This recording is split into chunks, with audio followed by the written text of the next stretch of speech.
नमस्कार, आपले वर्षा आर्टनेस मध्ये स्वागत आहे। आज तुम्हाला मी बोट नेकचा ब्लाउज कटिंग करून दाखवणार आहे। त्याप्रमाणे तुम्ही कट केला तर तुमचं बोट नेकचा ब्लाउज कधीच चुकणार नाही। आता तयार ब्लाउज वरून मी हे माप घेऊन तुम्हाला कसं कटिंग करायचं हे दाखवणार आहे। या तयार ब्लाउजचं माप आपल्याला घ्यायचं आहे। अस्तरवर आता सर्वात प्रथम आपण बाही कट करून घ्यायची, म्हणजे आपल्याला थोडं इझी जातं। आता इथं हे चुन्या आहेत, त्यामुळे हा चुन्याचा भाग सोडून इथून आपल्याला बाहीची उंची घ्यायची ही 9 इंच। त्या 9 इंच मध्ये अधिक 1 इंच हे मार्जिनसाठी, 1.5 इंच ह्या चुन्या करण्यासाठी एक्स्ट्रा माप घ्यायचं, म्हणजे 9 आणि हे 10, 10 आणि हे 1.5, 11.5, 11.5चं कटिंग करून घ्यायचं।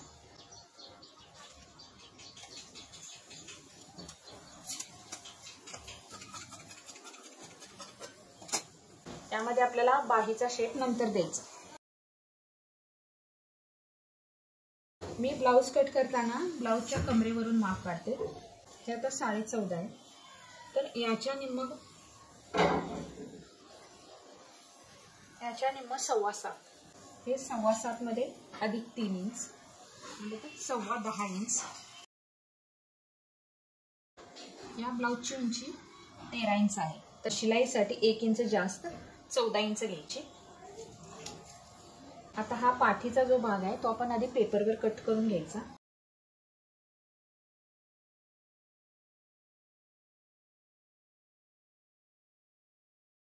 हे 14 इंच,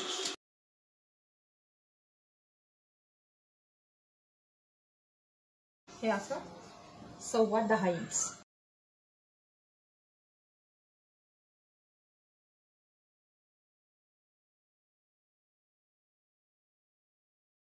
बोट नेक साठी 4 इंच गळारुंदी, 2.5 इंच किंवा 2.25 इंच घेतलं तरी चालतं। मुंडा 6.5 इंच, हे 1.5 इंच। आता हा भाग आधी आपण कट करून घ्यायचा।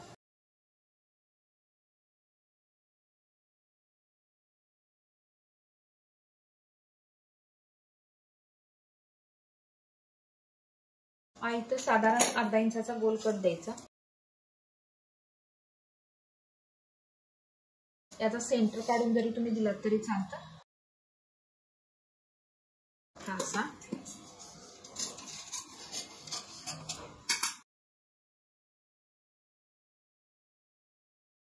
इथं आपल्याला 1/2 ते 1.25 इंच जास्त वाढवून घ्यायचं। हे या पद्धतीनं असा हा पेपर ठेवायचा, इथून बरोबर कापडा बरोबर हा पेपर ठेवायचा, पण इथं गळ्याच्या साईडला पुढे 1/2 ते 1.25 इंच हे वाढवून घ्यायचं। व तुम्ही नंतर मग हा खाली 3 इंच शेप देऊन घ्यायचा।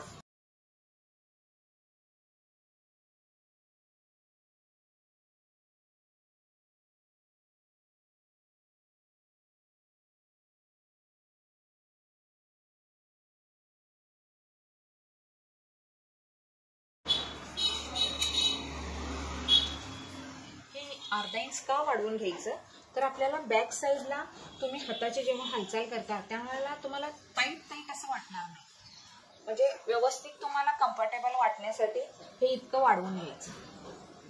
असं या प्रकारे तुम्ही जर का शिवलात ब्लाउज तर तुमची कधीच बोट नेकचा ब्लाउज चुकणार नाही।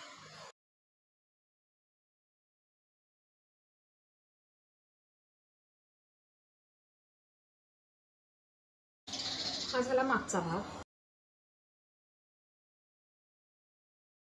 हाच पेपर इथे ठेवून आपल्याला पुढच्या भागाचं कटिंग करून घ्यायचं।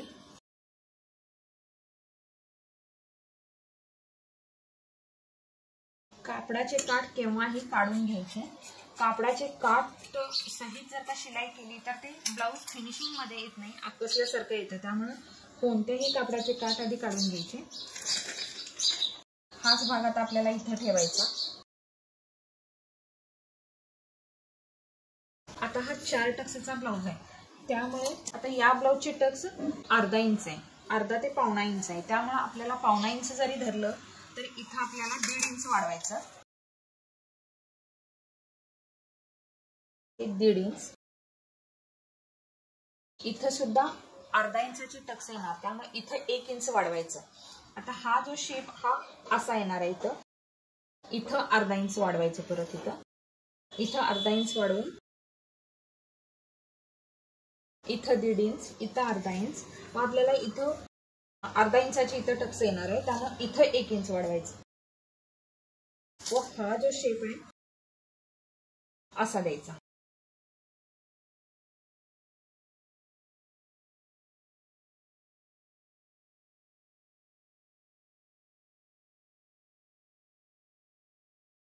हे झालं पुढचा भाग.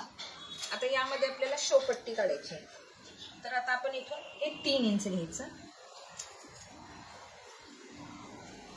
हे 2 इंच, हे 2 इंच. आता ही पट्टी आपल्याला 6.5 इंच तयार ठेवायची आहे. आता ह्याची आपल्याला पट्टीवरून हे माप घ्यायचं असतं. आता ही पट्टी 6.5 इंच तयार आहे, तर इथं आपल्याला 7.5 इंच इथून खालून 7.5 इंचावर मार्किंग लावायचं आहे. तर आपल्याला ही पट्टी थोडी वाढवायची आहे, 6.5 ठेवायची आहे. तर आपल्याला इथं 1.5 इंच वाढवून 8 इंच करायची.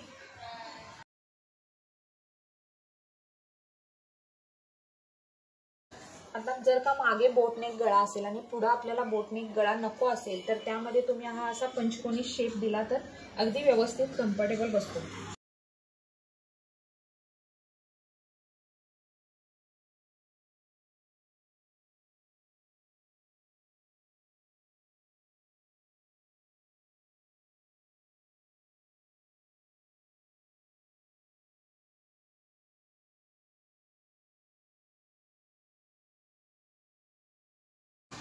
आता ही अशी डबल शोपट्टी इथं कट करून घ्यायची.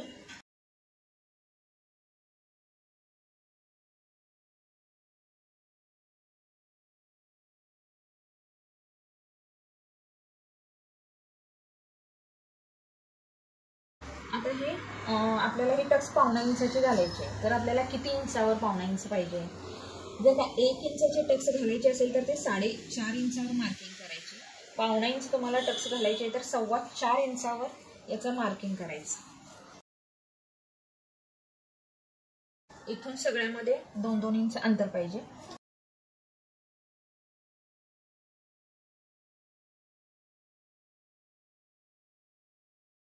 या प्रकारे टक्स मारून घ्यायचे.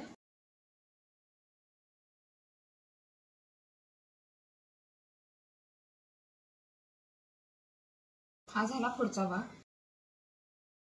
शोपट्टी. हा मागचा भाग.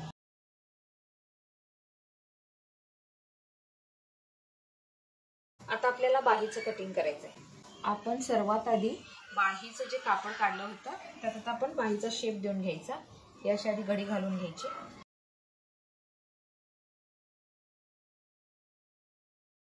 आता हे अंतर किती आहे ते आधी आपण बघायचं. आता हे 6.5 इंच, तर आपल्याला 3 इंच यामध्ये एक्स्ट्रा घ्यायचं, म्हणजे 9.5 इंच घ्यायचं. 9.5 इंच रुंदीला घ्यायचं. आता आपण उंचीचं तर ऑलरेडी कटिंग करून घेतलेलं आहे. 9 इंच अधिक 1 इंच अधिक चुनीसाठी 1.5 इंच असं 11.5 इंच हे घेतलेले आहे.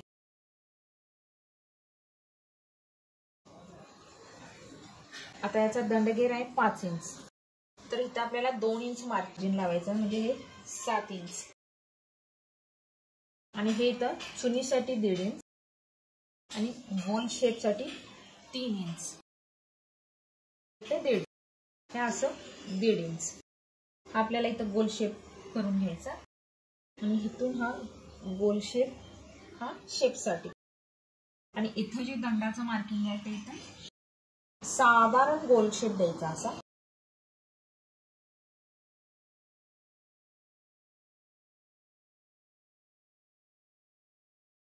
आता इथे हे कापड आपल्याला कमी पडतं, तर ह्याला जॉईंट द्यायचं.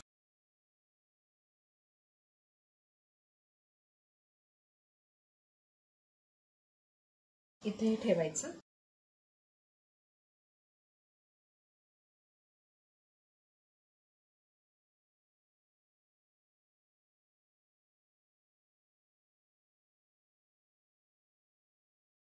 हे असं. आता इथं मासा कट द्यायचा.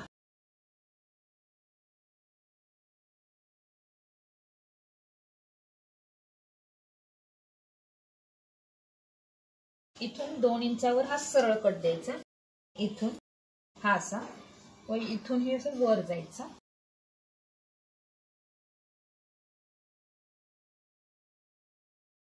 हे झालं बाहीचं कटिंग.